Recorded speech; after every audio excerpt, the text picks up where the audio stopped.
हम हिंदी साहित्य का सरल एवं संक्षिप्त इतिहास पढ़ रहे थे, जो कि मनोज कुमार मिश्रा का है। इसके फर्स्ट पार्ट में हमने साहित्य लेखन की परंपरा पढ़ा था, सेकंड पार्ट में आदिकाल पढ़ा था, और इसका हम जो थर्ड पार्ट बना रहे हैं वो भक्ति काल के ऊपर बना रहे हैं, जो कि हम आज पढ़ेंगे। अगर आप चैनल पर पहली बार आए हो तो चैनल को लाइक शेयर सब्सक्राइब करके बेल आइकन प्रेस ज़रूर करें, ताकि आने वाली सभी वीडियोस आपके पास सबसे पहले पहुंच जाएं। और अगर आपने पहले वाले वीडियो नहीं देखे हैं तो वो आप चैनल पे जाकर देख सकते हैं, प्लेलिस्ट में भी मिल जाएंगे और चैनल की वीडियोस में आपको मिल जाएंगी, तो वो आप ज़रूर देखें। और उसके बाद ये आगे का वीडियो भी देखें या इसे देखें और देखें, सारे कंप्लीट करते चलें, तो आपका हिंदी साहित्य मजबूत होगा, आपको तथ्यात्मक जानकारी भी होगी और इन्हें समझने में आसानी होगी।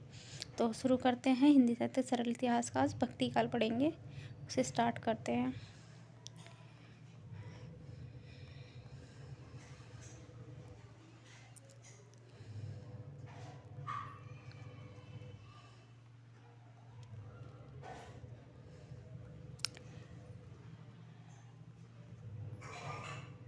ये आदिकाल हम पढ़ चुके थे, भक्ति काल पढ़ रहे हैं।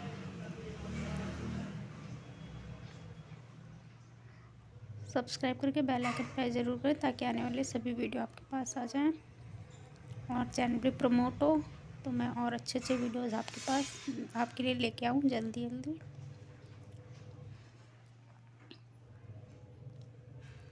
आगे हमारा भक्ति काल आने वाला है, तो शुरू करते हैं। भक्ति काल, जिसकी समय सीमा है भक्ति काल की 1350 ईस्वी से 1650 ईस्वी तक।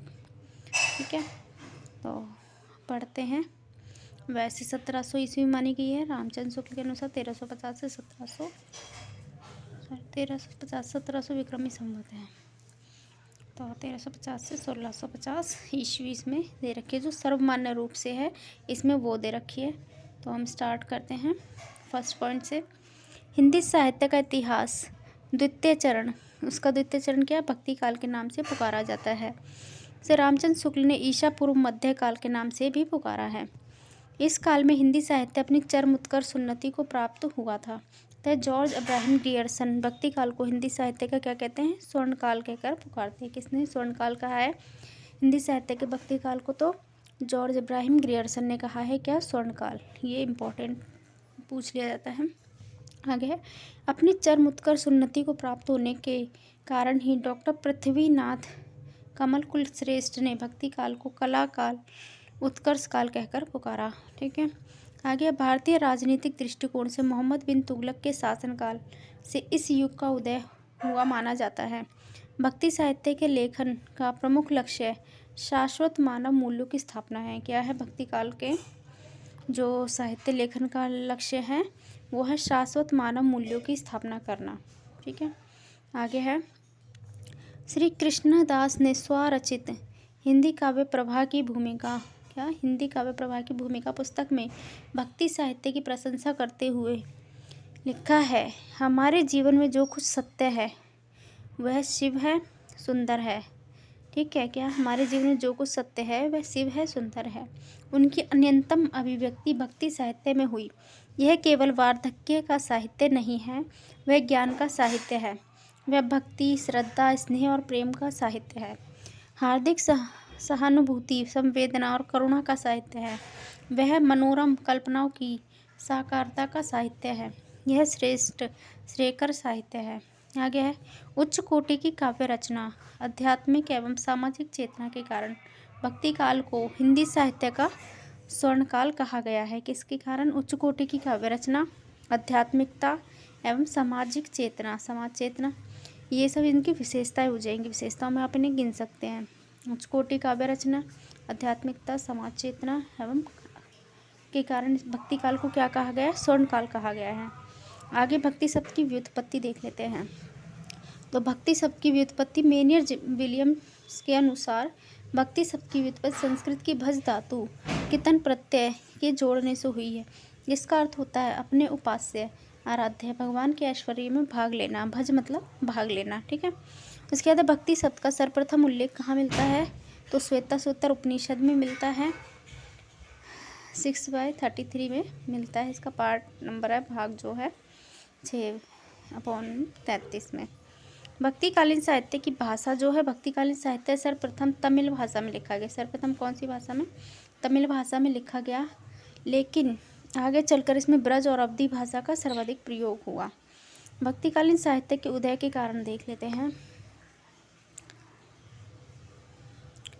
उदय के कारण क्या कहते हैं? तो रामचंद्र शुक्ल के अनुसार मुस्लिम शासकों द्वारा हिंदू जनता को प्रताड़ित किए जाने के कारण हिंदू कवि, भारतीय कवि भक्ति साहित्य लेखन की ओर अग्रसर हुए। अर्थात शुक्ल जी ने मुस्लिम शासकों द्वारा हिंदू जनता पर अत्याचार, भाई आक्रमण को भक्ति काल के उदय का कारण माना है। एक हताश हिंदू जाति की मनोवृत्ति का परिणाम भक्ति साहित्य। ये किसने कहा है? तो आचार्य रामचंद्र शुक्ल ने कहा है। क्या? इस्लाम के आगमन के कारण, ठीक है, मुस्लिम शासकों द्वारा जो हिंदुओं को प्रताड़ित किया जा रहा था, उसके कारण क्या हुआ? भक्ति काल का उदय हुआ। उसके बाद हजारी प्रसाद द्विवेदी जी कहते हैं कि शुक्ल के मतों का खंडन करते हुए कहते हैं कि भारतीय परंपरा का स्वतः स्फूर्ति विकास अर्थात हिंदू जनता के स्वाभाविक आस्था को भक्ति काल के उदय का कारण माना है। इसलिए ये कहते हैं, मैं इस्लाम के महत्व को भूल नहीं रहा हूँ, फिर भी जोर देकर कहना चाहता हूँ कि इस्लाम भारत में ना आया होता तो भी भक्ति का बार आना वैसा ही होता जैसा आज है। तो शुक्ल जी ने तो इस्लामी आक्रमण या बाह्य आक्रमण जो बोला है, इस्लामी आक्रमण को उनकी देन माना भक्ति काल को, लेकिन हजारी प्रसाद द्विवेदी ने इनके मत का खंडन करते हुए बोला है कि अगर इस्लाम नहीं भी आया होता तब भी साहित्य का बार आना वैसा ही होता जैसा आज है। तो ये हजारी प्रसाद के कथन है। इन दोनों कथनों को याद रखना इम्पॉर्टेंट है। आगे बेबर व जॉर्ज इब्राहिम ग्रियर्सन ने भक्ति साहित्य को ईसाइत की देन माना है। किसने? बेबर और जॉर्ज इब्राहिम ग्रियर्सन ने ईसाइत की देन माना है। ग्रियर्सन ने भक्ति काल को अचानक बिजली की तरह चमकने फैल जाने वाला साहित्य कहा है। ये इम्पॉर्टेंट है कि अचानक बिजली की तरह फैल जाने वाला साहित्य किसने कहा है? ग्रियर्सन ने। और ताराचंद महोदय ने साहित्य को क्या कहा है? भक्ति साहित्य को अरबों की देन कहा है। ताराचंद महोदय ने क्या माना है? अरबों की देन माना है। भक्ति आंदोलन का स्वरूप विकास। भारत में भक्ति आंदोलन की शुरुआत दक्षिण भारत से हुई। कहाँ से हुई? दक्षिण भारत से हुई। याद रखना है क्योंकि पूछ लिए जाते हैं, ऐसे छोटे छोटे क्वेश्चन बन जाते हैं। आगे धीरे धीरे ये संपूर्ण भारत में फैल गया। उत्पत्ति तो इसकी सबसे पहले तो दक्षिण भारत में, फिर धीरे धीरे संपूर्ण भारत में फैल गया। उसके उत्पत्ति एवं प्रसार के संबंध में निम्न श्लोक है इसका। उत्पन्न द्रविणे च हम वृद्धि कर्नाटके गतः क्वाचित महाराष्ट्रे गुज्जर जीर्णतः गतः। ठीक है, गता तक ये इसके लिए एक श्लोक है। उसके बाद है अर्थात भक्ति आंदोलन या भक्ति साहित्य द्रविड़ क्षेत्र में उत्पन्न हुआ। कर्नाटक क्षेत्र में से अत्यधिक वृद्धि प्राप्त हुई और मराठा महाराष्ट्र क्षेत्र में भी यह कुछ वृद्धि प्राप्त कर सका, परंतु गुजरात क्षेत्र में यह अधिक विकसित नहीं हो सका। ठीक है। उसके बाद है भारत के विविध क्षेत्रों में भक्ति आंदोलन के प्रचार प्रसार विद्वानों का योगदान महत्वपूर्ण है। तो वो देख लेते हैं जो महत्वपूर्ण है प्रचार प्रसार का। उत्तर भारत में रामानंद व वल्लभाचार्य ने प्रचार प्रसार किया।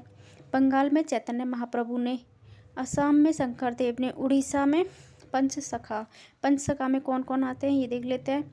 बलराम दास, अनंत दास, यशोवंत, जगन्नाथ, अच्युतानंद दास। ठीक है।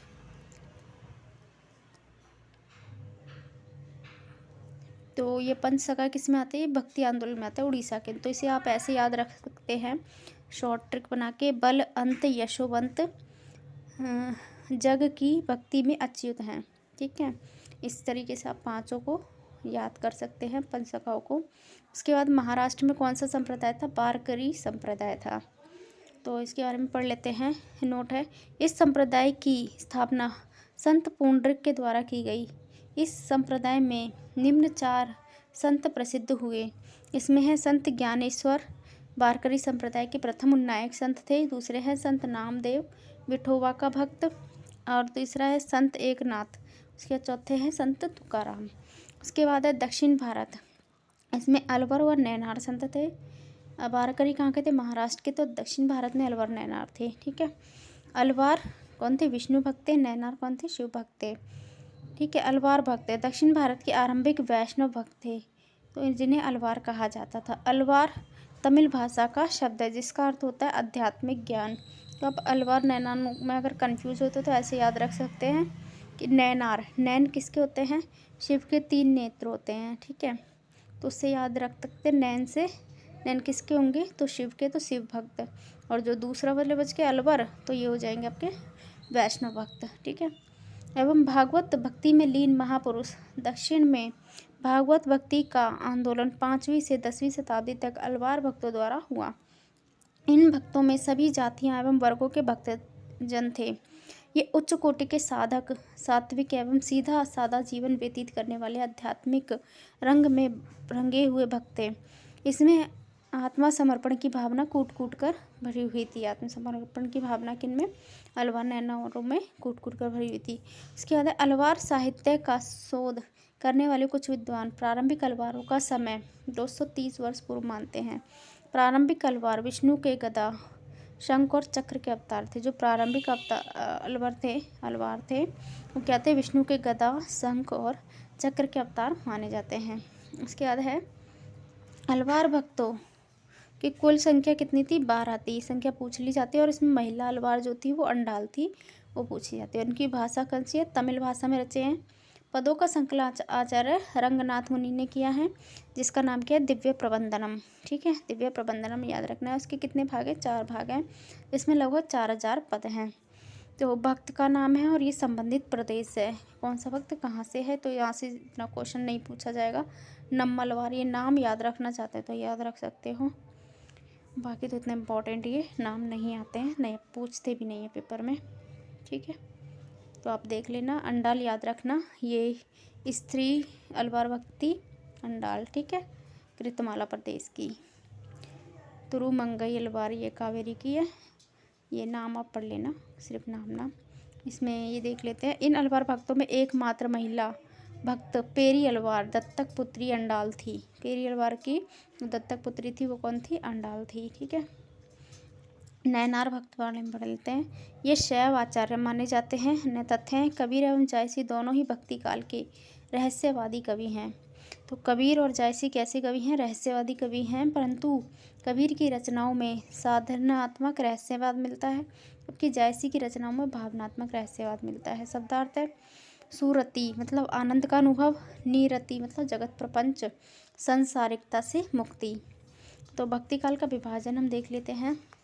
भक्ति काल, ठीक है, इसको दो भागों में बांटा गया। पहला निर्गुण, दूसरा सगुण, ठीक है। फिर निर्गुण को 2 भागों में बांटा गया है, ज्ञान आश्रय शाखा, ठीक है, और दूसरा क्या है? प्रेम आश्रय शाखा। इसे संत काव्य कहा गया ज्ञान आश्रय को, प्रेम आश्रय क्या कहा? सूफी। ज्ञान आश्रय के प्रमुख कवि प्रतिनिधि कवि कौन है? कबीर हैं। सूफी के प्रतिनिधि कवि हैं जायसी। वही सगुण भक्ति को 2 भागों में बांटा गया। कृष्ण आश्रय काव्य धारा, इसे कृष्ण काव्य कहते हैं, इसके प्रतिनिधि कवि हैं सूरदास। वहीं जो कृष्ण का रामाश्रय काव्य धारा है, दूसरा भाग इसका, इसे राम काव्य कहते हैं और इसके प्रतिनिधि कवि हैं तुलसीदास, ठीक है। अब पढ़ते हैं निर्गुण भक्ति धारा। निर्गुण भक्ति काव्य धारा में आता है जिन भक्त कवियों द्वारा निरंकारी ईश्वर की उपासना की गई उनके द्वारा रचित काव्य को ही निर्गुण धारा कहा गया है, ठीक है। निर्गुण भक्ति का आदि स्रोत श्वेतश्वेतर उपनिषद श्रीमद् भागवत महात्म्य का प्रथम श्लोक निर्गुण भक्ति समर्थन प्रतीक होता है। अगर निर्गुण काव्य धारा की जो विशेषता है वो देख ले तो विशेषता से क्वेश्चन आता है। इसमें निराकार ईश्वर में विश्वास, उसके बाद है निर्गुण ब्रह्म उपासना, उसके बाद है लौकिक प्रेम के द्वारा अलौकिक आध्यात्मिक प्रेम की अभिव्यक्ति, उसके बाद है धार्मिक रूढ़ियाँ एवं सामाजिक कुरीतियों का विरोध, उसके बाद है जाति प्रथा का विरोध, उसके बाद है हिंदू मुस्लिम एकता का समर्थन, क्या है रहस्यवाद का प्रभाव, ठीक है। आगे देख लेते हैं एकेश्वरवाद का समर्थन है, सदगुरु की विशेष महत्व है, उसके बाद है साधारण सुधार एवं जन जागरण की चेतना का प्रसार है, उसके बाद शांत रस की प्रधानता है, उसके बाद 13 है सदुक्कड़ी भाषा एवं उलटवासी काव्य शैली का प्रयोग है, उसके बाद है आचरण की पवित्रता पर जोर है। उसके बाद निर्गुण भक्ति के मूल तत्व देख लेते हैं। इसमें है अनादि अनंत अनाम अज्ञात ब्रह्म का नाम जप, उसके बाद है मानसिक भक्ति, उसके बाद है प्रेम के माध्यम से कर्मकांड की अनपेक्षित दुर्हताओं को दूर करना। उसके बाद है जाति वर्ग और वर्ण सबसे महत्वपूर्ण संबंधी भेद रहित विश्वव्यापी धर्म सहज साधना है। ठीक है, उसके आगे हम देख लेते हैं निर्गुण काव्य धारा। इसमें निर्गुण काव्य के मुख्यतः दो भेद माने जाते हैं। पहला ज्ञानाश्रय काव्य धारा संत काव्य, प्रेमाश्रय काव्य धारा सूफी काव्य। तो ज्ञानाश्रय और प्रेमाश्रय नामकरण किसने किया है? आचार्य शुक्ल ने किया है। वहीं संत काव्य और सूफी काव्य किसने नामकरण दिया है?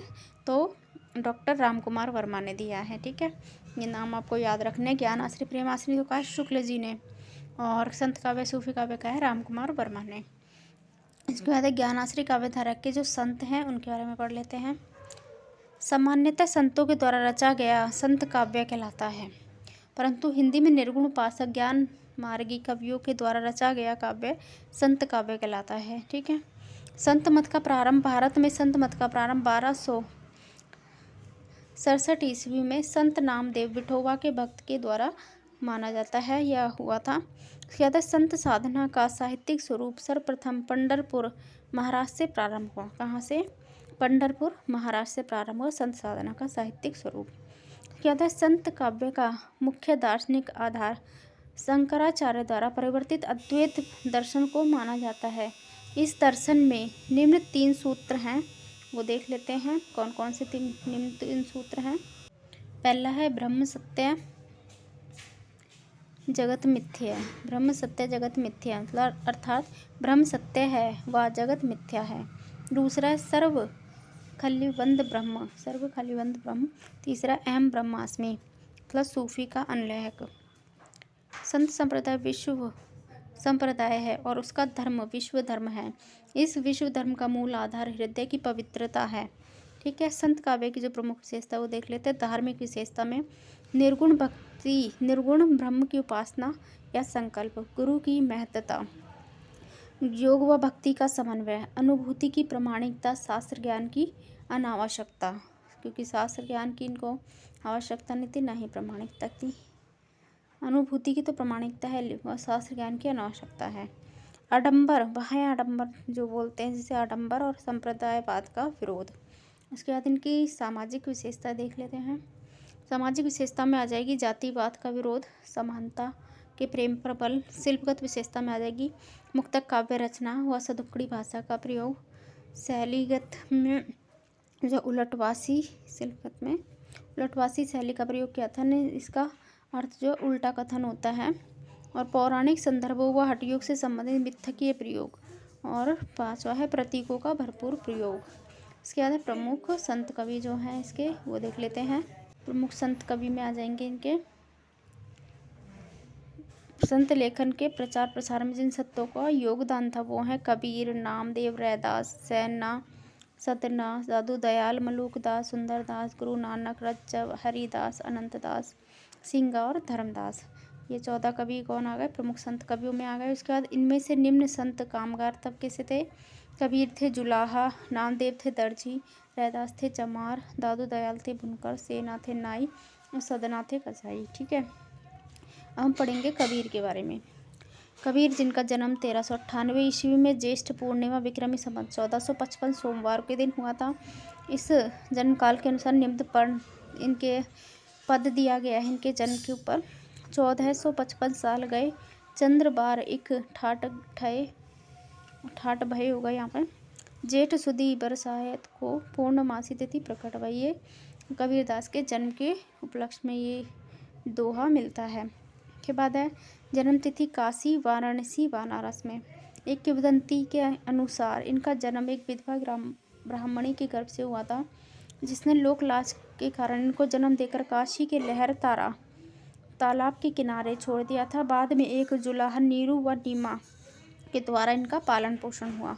का मृत्यु काल है 1518 या 1575 विक्रमी संवत। मृत्यु स्थान है मगहर। ठीक है, आगे है इनके मृत्यु काल व मृत्यु स्थान संबंधी जो पद प्रमाण है वो है संवत 1575 क्यों मगहर को गौन माघ सुदी एकादशी रल्य पौन से पौन, ठीक है। ये इनकी मृत्यु के संबंध में मिलता है, और जो पहले पढ़ा था उनके जन्म के संबंध में था। आगे गुरु का नाम स्वामी रामानंद। मुसलमान अनुयायियों के अनुसार इनके गुरु जो थे शेख तकी माने गए हैं। पिता का नाम नीरू है, माता का नाम नीमा है, पत्नी का नाम लोई है, ठीक है। पुत्र और पुत्री का नाम कमाल कमाली है। ये कबीर संबंधित थे। इसके बाद है इनकी पुत्री कमाली भी एक विदुषी कवित्री मानी गई है, और भाषा इनकी क्या है, सदुक्कड़ी भाषा है।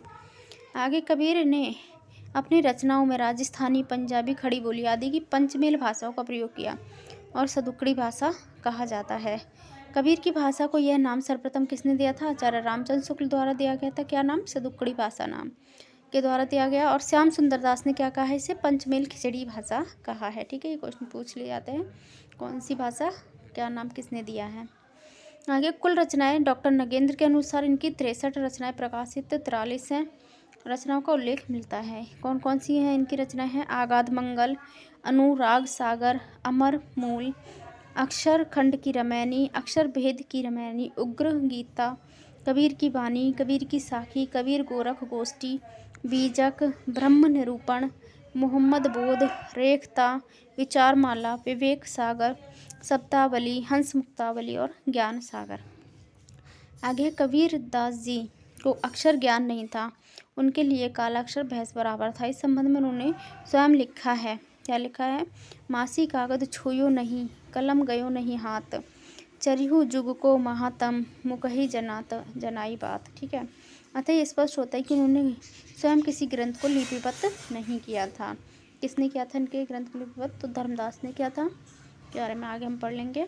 इसकी रचना का संकलन कबीर दास द्वारा रचित मुख्य पदों का संकलन के परम शिष्य धर्मदास ने 1464 ईस्वी में किया था, बीजक नाम से, ठीक है। इसके 3 भाग हैं। पहला है साखी। इस भाग में कबीर द्वारा रचित दोहे साखियों को सम्मिलित किया गया है। इसमें सांप्रदायिक शिक्षा एवं सिद्धांतों के उपदेश हैं। इसकी भाषा सदुक्कड़ी है। इसका विभाजन 59 अंगों में किया गया है। प्रथम अंग है इसका गुरुदेव का अंग, अंतिम अंग है अभिहड़ का अंग, ठीक है। उसके बाद है शबद, ठीक है। तो शबद में इस भाग में कबीर द्वारा रचित पदों को शामिल किया गया है, ठीक है। शबद में कबीर द्वारा रचित पदों को शामिल किया है। इसकी भाषा ब्रज व पूर्वी बोली है। इस भाग में कबीर के माया संबंधी विचारों की अभिव्यक्ति है। किसमें? शबद में है माया संबंधी विचारों की अभिव्यक्ति पद शामिल है इसमें। इसके बाद है रामायणी।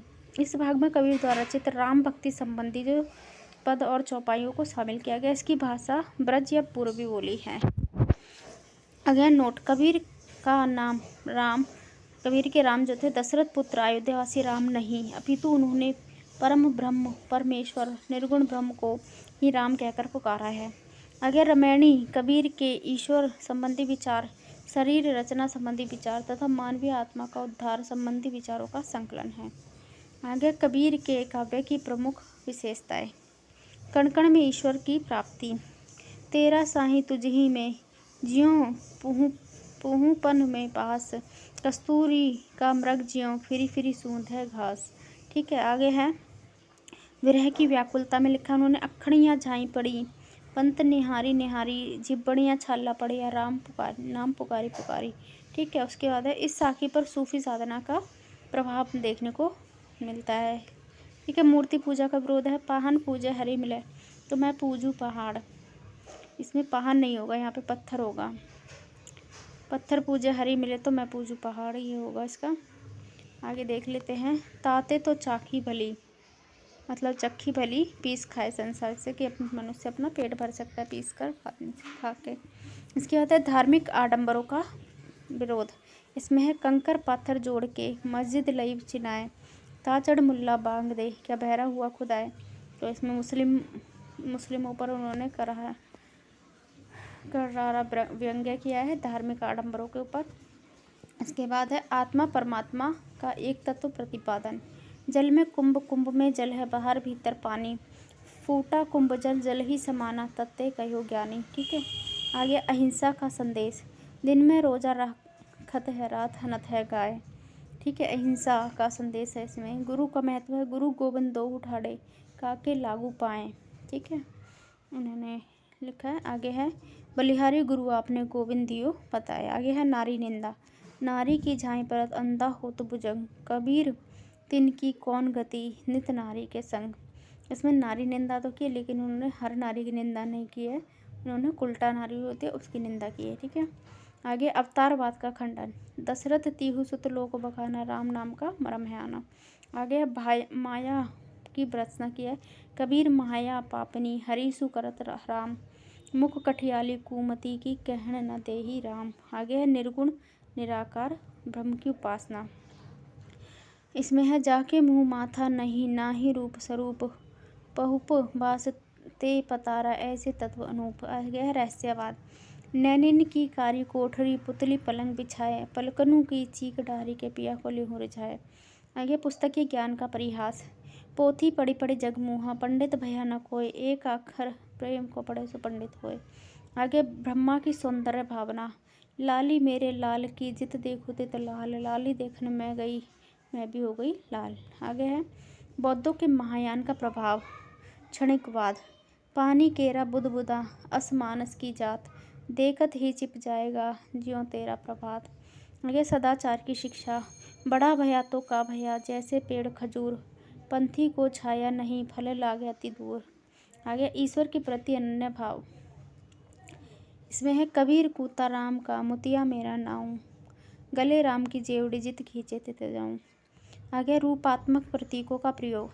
काहिरी नलिनी तू कुमलानी, तेरे ही नाल सरोवर पानी, जल उत्पत्ति जल में पास, जल ही में नलिनी तोरा निवास। आगे है ना तली तपती ना ऊपर आगे, तोर हेत कहूँ कासिनी लागे, कहे कबीर जे उदिक समाना, ते नहीं हुए हमारे जान। आगे विशेष तथ्य है, इसके बारे में विशेष तथ्य पढ़ लेते हैं। रामचंद्र शुक्ल के अनुसार है कबीर तथा अन्य निर्गुण पंथी संतों के द्वारा अंतः साधना में रागात्मिक भक्ति और ज्ञान का योग तो हुआ, पर कर्म की दशा वही रही जो नाथ पंथियों के यहाँ थी। आगे आचार्य हजारी प्रसाद द्विवेदी कहते हैं कबीर ऐसे थे कबीर, सिर से पैर तक मस्त मोला, आदत से अक्खड़ स्वभाव से फक्कड़, दिल से तर दिमाग से दुरुस्त, भक्तों के लिए निरीह वेशधारियों के लिए प्रचंड। हजारी प्रसाद द्विवेदी का कथन है, इंपॉर्टेंट है ये। आगे हजारी प्रसाद द्विवेदी का कथन कबीर के बारे में। वाणी के डिक्टेटर, भाषा का तानाशाह कहकर इन्होंने पुकारा है। वाणी का डिक्टेटर किसने कहा है कबीर को? हजारी प्रसाद द्विवेदी ने। उसके बाद रहस्यवाद। आचार्य रामचंद्र शुक्ल के अनुसार साधना के क्षेत्र में जो भी ब्रह्म है, साहित्य के क्षेत्र में वही रहस्यवाद है। रहस्यवाद के बारे में कहा है शुक्ल ने कि साधना के क्षेत्र में जो ब्रह्म है, साहित्य के क्षेत्र में वही रहस्यवाद है। आगे है कबीर सिकंदर लोदी के समकालीन माने जाते हैं। ऐसा माना जाता है कि सिकंदर लोदी के द्वारा इनको अनेक यातनाएं दी गई थी। आगे कबीर साहित्य के 3 पक्ष मानते हैं। प्रथम है खंडन की प्रवृत्ति, द्वितीय धर्म एवं समाज सुधार की भावना, तृतीय आत्मा अनुभूति। रामचंद्र शुक्ल ने इनकी प्रशंसा में एक जगह लिखा है, प्रतिभा उनमें बड़ी प्रखर थी। किसने बोला? शुक्ल ने बोला है कबीर के बारे में। आगे है आचार्य हजारी प्रसाद द्विवेदी ने भगवान विष्णु के नरसिंह अवतार की प्रतिमूर्ति कहा है कबीर को। गुरु ग्रंथ साहिब में संकलित कबीर की साखियों को सलूक या श्लोक कहा गया है। इसमें 227 पद, 17 राग और 237 श्लोक संकलित हैं। अब पढ़ लेते हैं संत दादू दयाल के बारे में, जिसे कि राजस्थान का कबीर भी कहा जाता है। जन्मकाल इनका 1544 से विक्रमी संवत 1601। जन्म स्थान है अहमदाबाद गुजरात। मृत्युकाल 1603 विक्रमी संवत 1660। गुरु का नाम है वृद्ध भगवान जन गोपाल द्वारा रचित जमन लीला परिचय के अनुसार है। जमन लीला परिचय, ठीक है, इनके गुरु ने लिखी थी ये। इसके बाद प्रमुख रचनाएं जो हैं 3 हैं, संकलित है हरडेवाणी। इसका संकलन संत दास व जगन्नाथ दास ने किया था मिलकर। अंगवधु, इसका संकलन रज्जब के द्वारा किया गया था, जो कि इनके शिष्य थे। और संत दास जगन्नाथ दास इनके शिष्य थे। इन्होंने किया था हरडेवाणी का संकलन, और अंगवधु का संकलन रज्जब ने किया था, याद रखना है। आगे दादू दयाल, इसका संकलन किसने किया था? परशुराम चतुर्वेदी ने किया था। इनकी रचना का प्रमाणिक माना जाता है। विशेष तथ्य हैं, ये दादू पंथ पार ब्रह्म के प्रवर्तक माने जाते हैं। दादू दयाल जी के मन में पंथ स्थापना का विचार सर्वप्रथम 1573 में सांभर प्रवास के दौरान उत्पन्न हुआ। कौन से? सांभर प्रवास के दौरान उत्पन्न हुआ। सांभर में इनका सत्संग स्थल अलग दरीवा है। कहाँ पर है? सांभर में सत्संग स्थल है अलग दरीवा, ठीक है। राजस्थान के प्रथम संत माने जाते हैं। इनको राजस्थान का कबीर कहा जाता है। ये विवाहित थे। गरीबदास और मिस्किन दास के 2 पुत्र थे। कौन कौन थे? गरीबदास और मिस्किन दास। उसके बाद नारायण या नरैना, जयपुर में इनकी मुख्य पीठ स्थापित है। इनकी काव्य भाषा जो है ब्रज है। इसमें राजस्थानी और खड़ी बोली के शब्दों का मिश्रण मिलता है। इनका एक जो मुख्य पद है वो द्रष्टव्य है। घीव दूध में रमी रहो, व्यापक सब ही ठोर, दादू बकत बहुत है, मथी काढ़े ते और। दादू पंथ का अधिकांश भाग जो ढूंढारी भाषा में रचा गया है। इसके बाद पढ़ लेते हैं संत सुंदरदास। इनका जन्म 1596 ईस्वी में हुआ। जन्म स्थान दौसा राजस्थान है। 1689 इनकी मृत्यु काल है। और गुरु का नाम दादू दयाल है। ये मात्र 6 वर्ष की आयु में ही दादू के शिष्य बन गए थे। पिता का नाम परमानंद खंडेलवाल है। जाति से खंडेलवाल बनिया थे। रचनाएं हैं इनकी ज्ञान समुद्र और सुंदर विलास। इसका नोट है, इनके द्वारा रचित जो संख्या है ग्रंथों की 42 मानी जाती है। उपयुक्त दोनों ग्रंथों के आधार पर अत्यधिक प्रसिद्ध हुए। इनकी रचनाओं में संकलन पुरोहित हरि नारायण शर्मा के द्वारा सुंदर ग्रंथावली नाम से किया गया है। इसके 2 भाग है। विशेष तथ्य देख लेते हैं। सुंदरदास संत कवियों में सर्वाधिक शिक्षित थे। तो सर्वाधिक शिक्षित कवि किसे माना जाता है? सुंदरदास को माना जाता है। ये याद रखना है। ये श्रृंगार रस के घोर विरोधी थे। ठीक है, सुंदरदास क्या थे? श्रृंगार रस के घोर विरोधी कवि हैं। उन्होंने अपनी रचनाओं में परिष्कृत ब्रज भाषा का प्रयोग किया। कौन सी? परिष्कृत ब्रज भाषा का प्रयोग किया। उन्होंने 1625 में फतेहपुर शेखावटी सीकर में प्रवेश किया था। और जहाँ एक गुफा में 12 वर्ष तक उन्होंने क्या किया? योग साधना की थी। इसके बाद है संत मलूकदास। संत मलूकदास इनका जन्म काल है 1574। जन्म स्थान ग्राम कूड़ा इलाहाबाद। मृत्यु काल 1682। गुरु का नाम पुरुषोत्तम सुख सागर इनकी रचना के अनुसार है। ठीक है। पिता का नाम था सुंदरदास खत्री। प्रमुख रचनाएं हैं इनकी ज्ञानबोध, रतन खान, भक्त वच्छावली, भक्ति विवेक, ज्ञान परोक्षी, 12 खड़े, ध्रुव चरित्र, ब्रजलीला, राम अवतार लीला, विभव विभूति, सुख सागर, स्फुट पद। इन सभी ग्रंथों का विषय अनुसार विभाजन 4 प्रकार से किया गया है। पहला है योग, ज्ञान, निर्गुण, भक्ति, वैराग्य आदि गहन विषयों का विवेचन ज्ञात बोध, ज्ञान परोक्षी और विभा विभूति व रतन खान में किया गया है।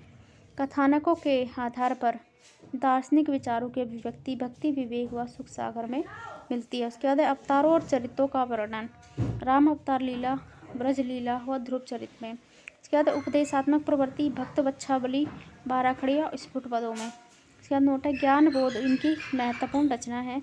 इसमें निर्गुण ब्रह्म की अंतः साधना, भक्ति, ज्ञान, वैराग्य एवं निवृत्ति प्रवृत्ति आदि की 5 खंडों में वर्णन किया गया है। रतन खान 10 परिच्छेदों में विभक्त है। इसमें वैराग्य, नश्वरता, निष्काम जीवन, मनन, मुक्ति आदि के स्वरूप का वर्णन है। भक्ति विवेक रचना में काशी की कथा, पंडित व नागन्य कन्या की कथा, नृप व बड़ी की कथा, सिंह व श्रृंगाल की कथा इत्यादि माध्यम से ब्रह्म उपासना, माया के त्याग, इंद्रियों के शमन और मन के दमन में ही जीवन की सार्थकता मानी गई है। शेष तथ्य इनके अनुसार अपनी रचनाओं में अवधी व ब्रज दोनों भाषाओं का प्रयोग किया है, जिसमें संस्कृत, फारसी व अन्य बोलियों के शब्द भी जोड़ दिए गए हैं। ये आलसियों के समर्थक कवि कहे जाते हैं। एक जगह इन्होंने लिखा है, अजगर करे न चाकरी, पंछी करे न काम, दास मलुका कहे गए सबके दाता राम। इसके बाद है संत रैदास। संत रैदास के जन्म है 15वीं शताब्दी का उत्तरकाल हुआ, 16वीं शताब्दी का पूर्वार्ध काल स्वीकार है। डॉक्टर गणपति चंद्रगुप्त के अनुसार 1445 से 1575, डॉक्टर नगेंद्र ने 1498 से 1548 के मध्य माना इनका समय। जन्म स्थल कर्मभूमि है काशी। जाति के चमार निम्न वर्ग के थे। इस संबंध में निम्न पद प्रमाण है। जाति भी ओछी, कर्म भी ओछा, ओछा का सब हमारा, नीचे ते प्रभु ऊंचा कियो, कहे रैदास हमारा। ठीक है। और पंक्तियाँ इनकी, कहे रैदास खालसा चमारा, ऐसी जाति मेरी विख्यात समार, चरण शरण रैदास चमइया। ठीक है। उपनाम इनका क्या था? रविदास था। इनकी कोई स्वतंत्र रचना प्राप्त नहीं होती। इनके फुटकल पदों का एक संग्रह रविदास जी की वाणी के नाम से सतबानी सीरीज में संग्रहित है। नोट, इनके द्वारा रचित 40 पद आदि गुरु ग्रंथ साहिब में सम्मिलित किए गए हैं। गुरु का नाम स्वामी रामानंद था। विशेष तथ्य हैं, मीराबाई ने इनका नाम आदर के साथ लिया है। अंत मीरा के गुरु माने जाते हैं रैदास। ये विवाहित संत थे। इनकी पत्नी का नाम लोना था। चित्तौड़गढ़ राजस्थान में कुंभ श्याम मंदिर में इनकी एक छतरी बनी हुई है। इनके द्वारा रचित एक प्रसिद्ध पद द्रष्टव्य है। अब कैसे छूटे राम नाम रट लागी, प्रभु जी तुम चंदन हम पारी जाकी अंग अंग बात समानी।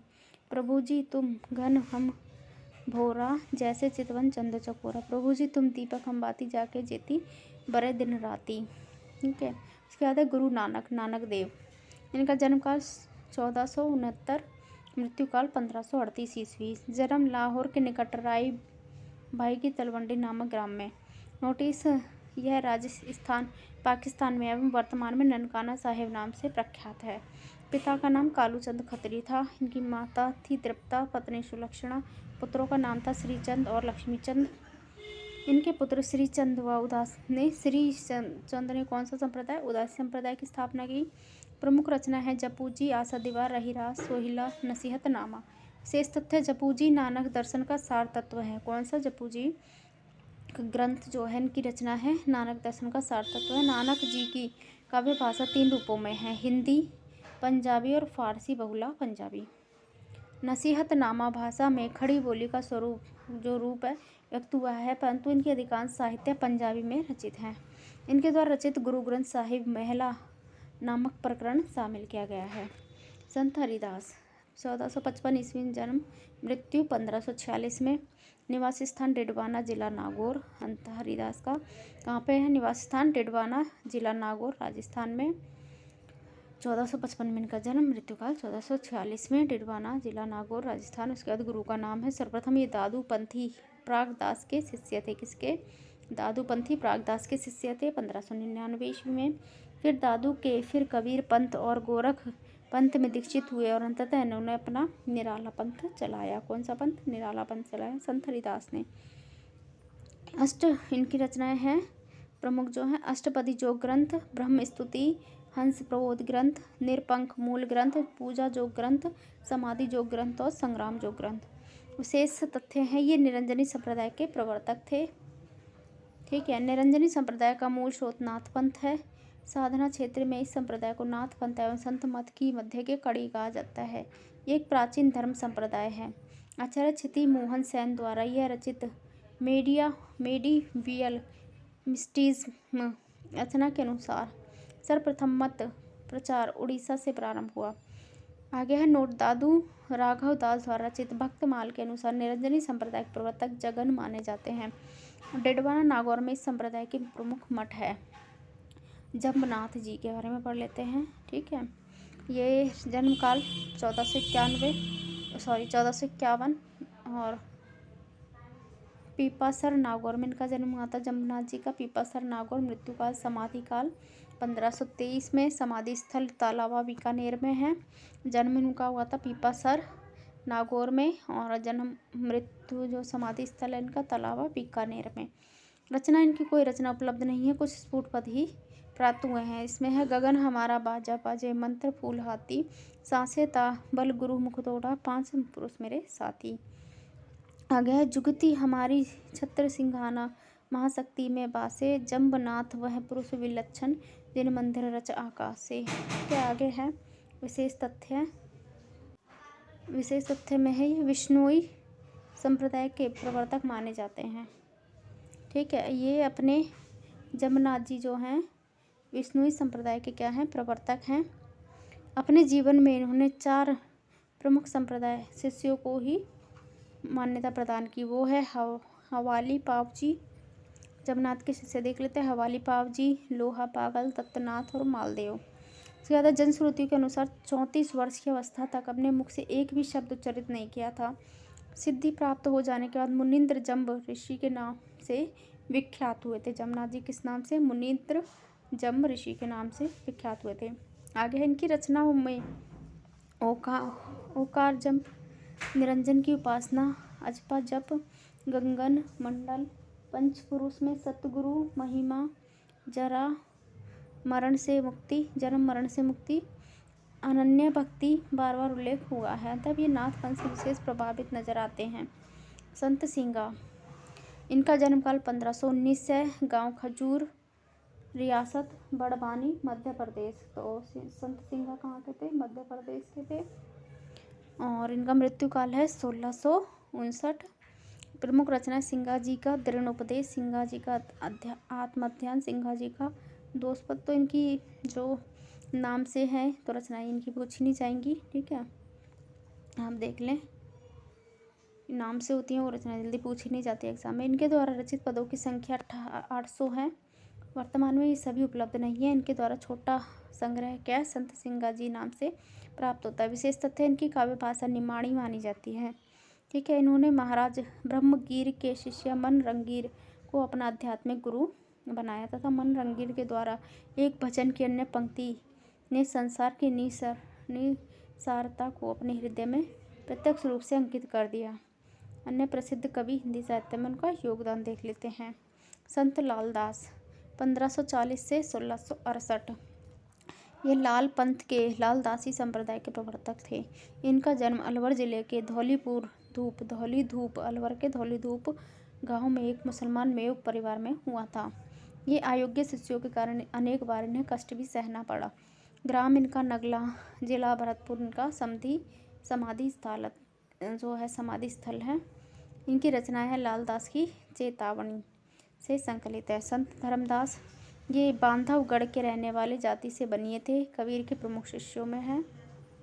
कबीर के शिष्य बन जाने के बाद अपने अपार धन संपदा लुटा दिया और कबीर के देहावसान 1558 ईस्वी के बाद उनकी गद्दी का उत्तराधिकारी इनको मिला। इनकी रचनाएं हैं धनी धर्मदास जी की वाणी, उसके बाद कबीर वाणी जो बीजक नाम से संकलित करने का श्रेय इनको दिया गया है। संत रज्जादास 1567 से 1689। इनका पूरा नाम रज्जब अली खां था। ये दादू दयाल जी के प्रमुख शिष्य थे। इन्होंने दादू दयाल जी की समस्त रचनाओं का संकलन अंगवधु नाम से किया। इनके द्वारा रचित जो 2 संकलन रज्जब बाणी और सबंगी रचना में इनके अलावा कुछ अन्य निर्गुण संत द्वारा रचित पदों को भी शामिल किया गया है। ये आजीवन दूल्हे के वेश में रहने वाले संत थे, ठीक है। आगे है अन्य संत में है अक्षर अनन्य आचार्य शुक्ल ने इनका स्थिति काल 1653-1710 विक्रमी संवत माना है।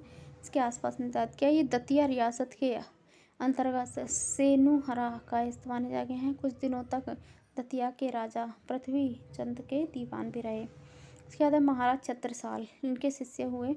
रचनाएं इन्होंने योग एवं वेदांत से संबंधित लिखी है। राजयोग, विज्ञान योग, ध्यान योग, सिद्धांत बोध, विवेक दीपिका, ब्रह्म ज्ञान, अनन्य प्रकाश। इन्होंने संस्कृत भाषा में रचित दुर्गा सप्तशती का हिंदी पद्य अनुवाद किया। संत बाबालाल 1590 से 1695। इनका जन्म स्थान पंजाब प्रांत कुसूर या कुसपुर नामक ग्राम माना जाता है। इनके द्वारा बाबा लाली संप्रदाय प्रवर्तन हुआ, ठीक है।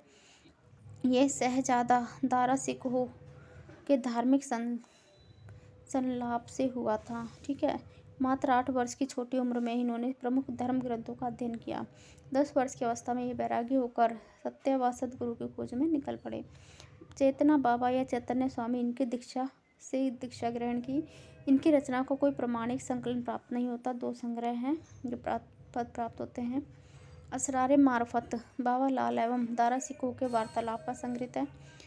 नदीर निकात जो है इनके विचारों का संग्रह है। यही है। कुछ अन्य संत कवि उनकी रचनाएं हैं।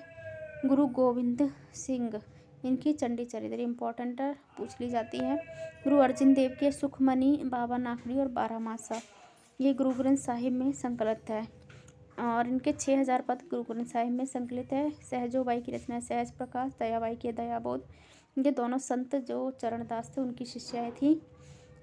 इसके बाद है मोहसिन फानी दबिस्तान और चेतन दास प्रसंग पारिजात नोट इनके 1460 में पैसाची भाषा में रचा गया है। अनंत दास कबीर परिचय। निम्नलिखित संत कवियों की कोई स्वतंत्र रचना नहीं है। वह आदि ग्रंथ में इनके रचित कुछ पद हैं, वो हैं संत सदना का 1 पद, संत बेनी का 3 पद, संत सेन का 1 पद, संत धन्ना के 4 पद, शेख फरीद के 4 पद और संत भीषण के 2 पद, ठीक है। अब हम पढ़ेंगे सूफी प्रेम काव्य धारा।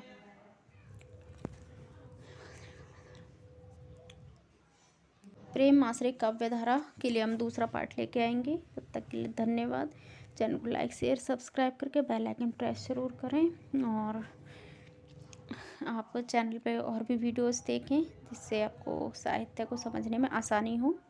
तो जब तक के लिए धन्यवाद। अपने अच्छे से पढ़ाई करो और साहित्य को समझो। चैनल को लाइक शेयर सब्सक्राइब करो। धन्यवाद।